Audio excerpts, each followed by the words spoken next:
You know what I love, Vince? You talked about the runoff areas, and Andy touched on them as well. Early in practice, you might miss your turn, as we see a smoker there heading to the pits. Is that 12 Tate?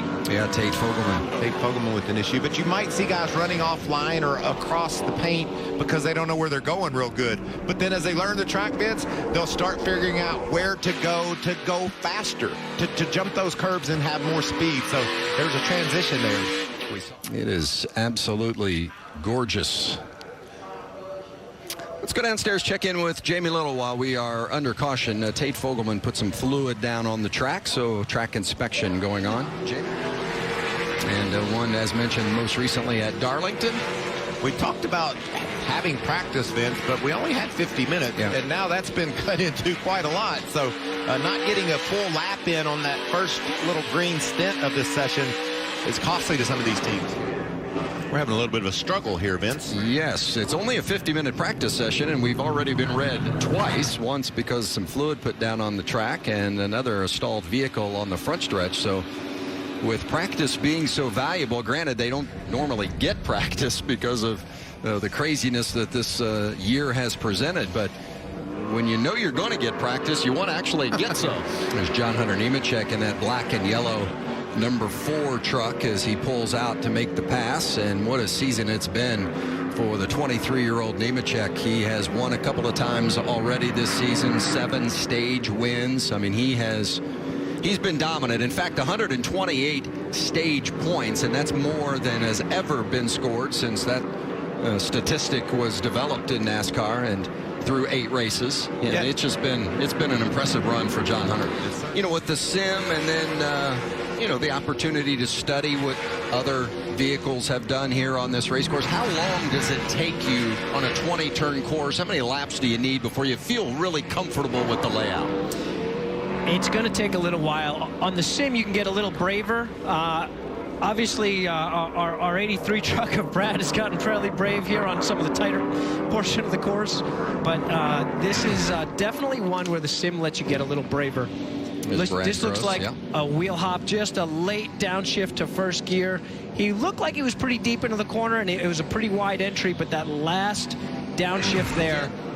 Yeah, he was running well at Daytona on the road course, but not as much as we expected. I think we thought we'd see more out of Parker. Be interested if he can get it together here. And you can see Haley Deegan in the black number 1 truck. She's able to keep right with these guys, so she's got some road course experience, and she's doing a nice job in this practice session. You see Tanner Gray in the 15, way wide there.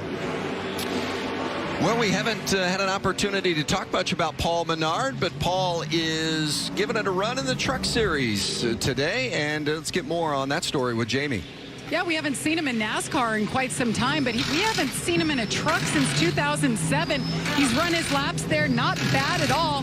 Right now, just in the top, just outside the top 10, 14th. Says he has lots of grip out there, just trying to figure out the brake balance. But overall, the truck feels good. They're making some adjustments. It was really cool. Goat got a shot on the dash there. He actually has the track map. Look at him, zooming right in on it. A lot of drivers doing that just to get their bearings. You see that in no matter who's racing, IMSA, IndyCar, to remind themselves what corners they're on. But you see those yellow turtles there that are through the S's as Chandler Smith comes through there?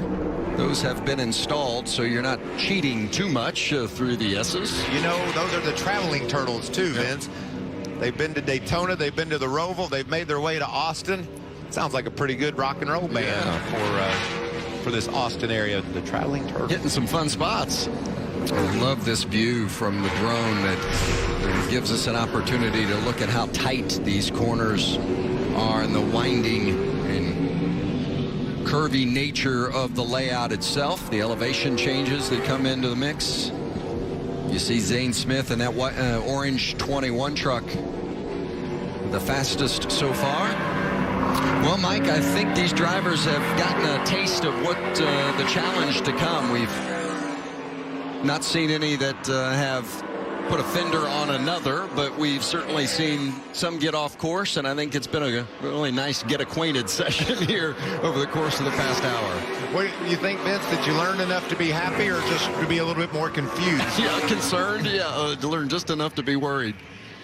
You see the red and black flags indicating the end of this practice session with a couple of GMS trucks, 1 and 2, Zane Smith and Sheldon Creed.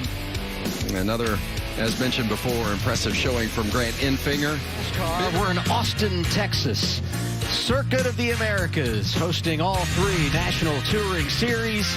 And right now, it's time for Xfinity practice here on this 20-turn road course, Michael. Yeah, this is a great opportunity for this young man. Let's ride along with him and listen. Just listen to how he uses the gas.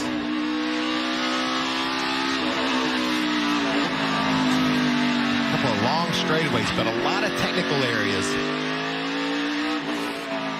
And listen to how he comes to the pits. That's really, I was kidding at him. I thought there was some sarcasm there. Look how tight and technical this place is, and how hard, hear that, how hard he's on the gas trying to take advantage of this long straightaway. This is kind of the short shoot from 10 to 11, and then boom. I mean, all the way down as we watch our telemetry, under 35 miles an hour. That's incredible. And just these tires are still fresh, Adam. Just think what they're going to be like 10 laps into a run. All-time wins leader in the Xfinity Series, Kyle Busch, making his first start of the season. A couple of victories on road courses. Of the 97 times he's taken home a trophy, you got to believe he'll be strong tomorrow. That car did pretty good down in Daytona on the road course, huh? How about that's the only win this year for Joe Gibbs Racing? 18-year-old Ty Gibbs does it on the road course at Daytona in his first career start. That was an incredible performance by that young man, and Kyle's obviously got a lot of speed. Look at the parity in our first 2 there. Just 0.04 of a second separate them. Noah Gragson in the 9. Been on a roll lately. Had a tire issue late at Dover, so he finished 15th. If not, he would have been easily in the top 10. Was trying to sweep all 4 rounds of the Dash for Cash, unable to complete the sweep at Dover, but his teammate got it, Josh Berry. So a great run over the course of the 4 weeks for Junior Motorsports when it comes to bonus prize money. Here's the good news. We've been practicing for 15 minutes, and we've stayed green the entire time, but there have been some incidents on board with Chris Wright. Uh-oh. Got smoke out the exhaust there. I think she blew up. Just coasting. Sounded like there was engine issues. John Hunter Nemechek drove this car last weekend at Dover and was on his way to a top 10 before they had some problems. A lot of guys double dipping just to make sure they understand all the twists and turns of this beautiful Circuit of America's track here in Austin. And I like that. I like getting your young driver some reps.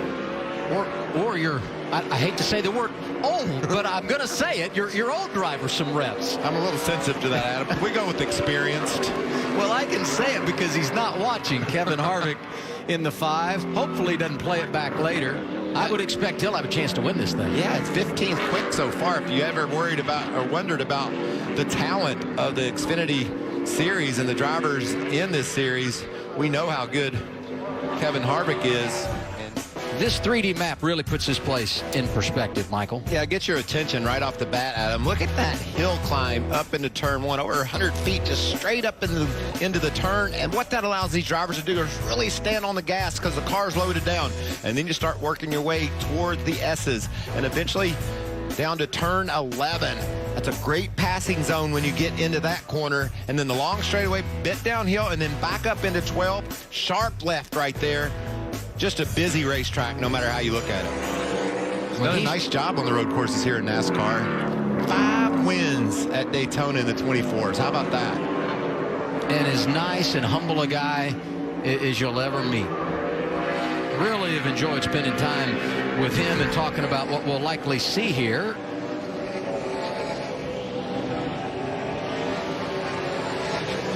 Check that out. Is that what you call maximizing speed? He's getting all out of the right front tire that he can.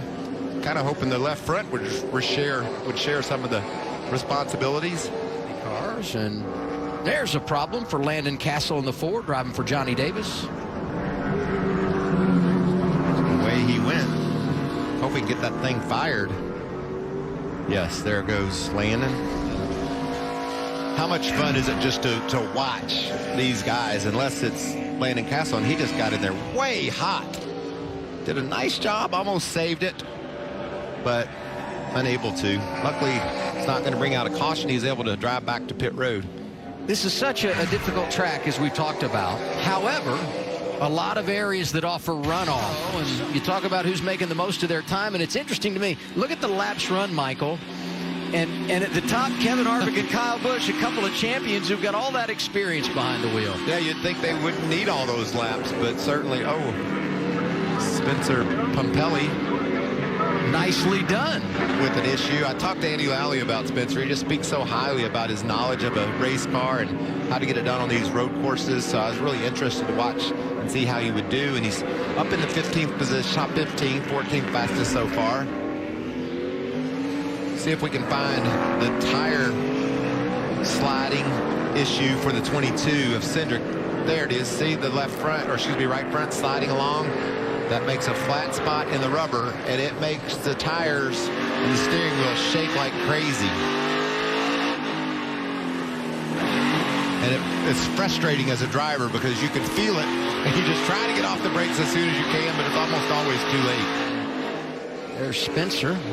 We're all heaping. And the red flag is out again. So now the question becomes, how much more time are you going to get? Because we only have 4 minutes left in the session, Michael. So practice is done for these Xfinity teams. Next up, qualifying. They'll race tomorrow afternoon. And I'd say in every session we have here this weekend, they'll be chasing that guy. For more great NASCAR on Fox content, subscribe to our channel. It's somewhere right around here.